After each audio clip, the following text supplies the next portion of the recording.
current-day Simpsons is a limping, damaged animal. The Simpsons of yore, however, featured hilarious jokes, brilliant writing and visual gags, and will continue to stand the test of time. But even with more than 600 episodes in the bag and daily screenings in multiple countries, there are still secrets to be uncovered. I'm Ben from Whatculture, and here are 10 hidden jokes everybody missed in The Simpsons. Number 10. There's an actual MCBAIN movie hidden throughout the show. Rainier Wolf Castle pops up throughout The Simpsons as Springfield's answer to Arnold Schwarzenegger, with early seasons showing clips of his MCBAIN movies. On first sight, they look like your everyday cliched 80s actioners with recognizable tropes and stereotypes, but there's actually something more to them. If you take all the various MCBAIN clips and rearrange them in order, you'll find that they actually form a mini-movie complete with a coherent plot. The resulting film sees MCBAIN clashing with his captain over Mendoza, his partner being killed by an assassin, him telling his captain that he's going after Mendoza regardless of the consequences,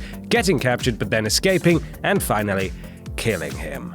Nice. Number 9. The numbers on the Jumbo Vision screen actually mean something. In the episode Marge and Homer Turn a Couple Play, there's a short sequence in which a poll is taken at the Springfield Stadium about the attendance numbers, and the answers are displayed on the massive Jumbo Vision screen. At first glance, the three numbers displayed, 8191, 8128, and 8208, seem meaningless, but it turns out they're actually an Easter egg for maths fans in homage to showrunner Al Jean being a maths graduate of Harvard. The first is a perfect number, the second is a narcissistic number, and the third is a Mersenne prime, Mersenne. I don't know what that means. Number 8. Mr. Burns' telephone greeting is actually the original hello. Amongst Mr. Burns' many peculiarities, one of his most well-known quirks is his weird greeting whenever he answers the phone.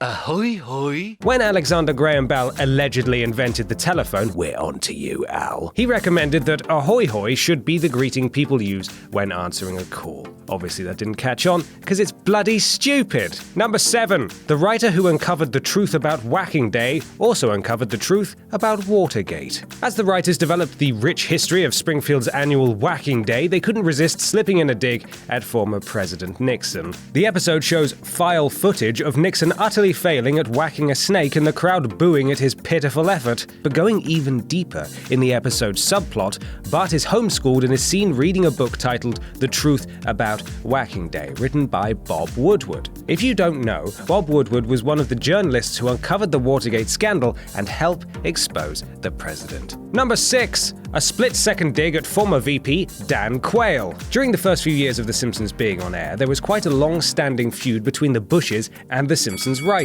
First, Barbara Bush dissed the show, and then President George H.W. Bush famously followed suit during one of his campaign speeches. The writers didn't pull any punches either, and after all the jokes about Bush, they managed to put a cherry on top of it all with a split-second dig at Bush's vice president, Dan Quayle. During the scene where Bart accidentally shreds Bush's memoirs, a piece of paper flies across the screen with the words VP Quayle embarrassment, reflecting the general public consensus that he was a poor VP. Number 5. Homer channels Johnny Carson when he eats some prized potato chips. During the Great Aunt Gladys's will video in the episode Selma's Choice, she leaves Marge a series of potato chips that look like celebrities and other famous people, only for Homer to nonchalantly munch through them before the video ends. As funny as the gag is, it actually references a Johnny Carson prank he once pulled on a guest. During an episode of The Tonight Show in the 80s, a wacky crisp lady was a guest with her collection of potato chips shaped like numbers and animals. Carson took it upon himself to mess with her a bit, so when the chip lady turned her head for a second, Carson reached for a hidden bowl of chips and loudly ate one, to her absolute horror. Number 4. Seymour Skinner is really Jean Valjean. Everyone knows the story of Principal Seymour Skinner. He's a bit of a pushover, he's a Vietnam vet, and he's a pretty rubbish principal. Apparently, he is also actually the Simpsons equivalent of Jean Valjean from Les Miserables. The seeds are planted in the episode Homer's Barbershop Quartet, when Skinner finds his old POW helmet and it's revealed that his prisoner number is 24601, the same as Valjean's. And the payoff comes during a later episode, The Principal and the Pauper, where Skinner's true identity is revealed. Turns out he was a former lowlife who stole the real Seymour Skinner's identity before working his way up to a respectable position in society. Basically, the same plot as Les Mis. Number 3. The location of The Simpsons' most famous writer is revealed. Many fan-favorite episodes, such as Brother, Can You Spare 2 Dimes and Krusty Gets Cancelled, have one thing in common. They were all written by the prolific John Swartzwelder. He should be well known, but he's a notorious recluse, turning down interviews and inspiring theories that he doesn't, in fact, exist. Thanks to the mythology that had been built up, the other Simpsons writers decided to lampshade Swartzwelder's existence in the episode Hurricane Neddy. When the Simpsons visit Ned Flanders at a mental institution, a paranoid man with long hair and a mustache is briefly seen. This is the animated likeness of Swartzwelder. Plus, at the end of the episode, when Flanders is released to an adoring crowd, someone is holding a Free John Swartzwelder sign. Number 2. Math jokes are everywhere in 3D land. One of the more memorable Treehouse of Horror bits is the ambitious 3D-generated segment where Homer somehow finds himself in a whole new dimension. As you might expect from a room filled with mathematics nerds,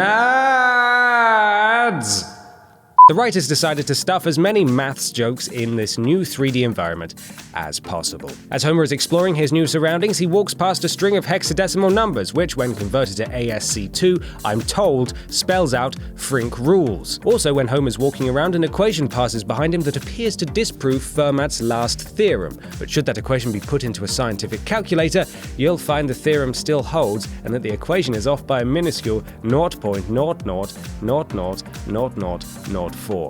So there. God, maths is boring. I suppose you could call it a shit subject that should just be left at school for whackers. Hashtag shit subject that should just be left at school for whackers. Number 1. Homer nearly solves Fermat's last theorem. Oh, for God's sake, it's more maths. In The Wizard of Evergreen Terrace, Homer realizes that he's done nothing great in his life and suffers a midlife crisis, only to find the inspiration to become an inventor. During the montage where Homer is inventing in his basement, you would have seen a load of random numbers, letters, and symbols scribbled on a blackboard. You would have also noticed that Homer had written an equation. Maths nerds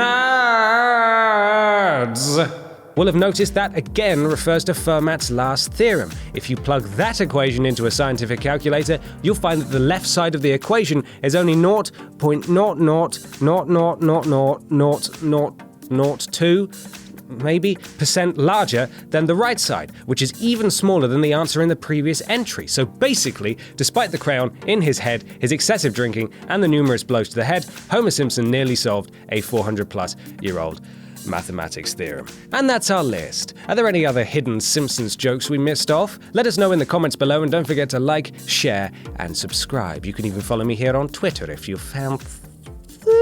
I'm Ben from Whatculture, and thanks for watching.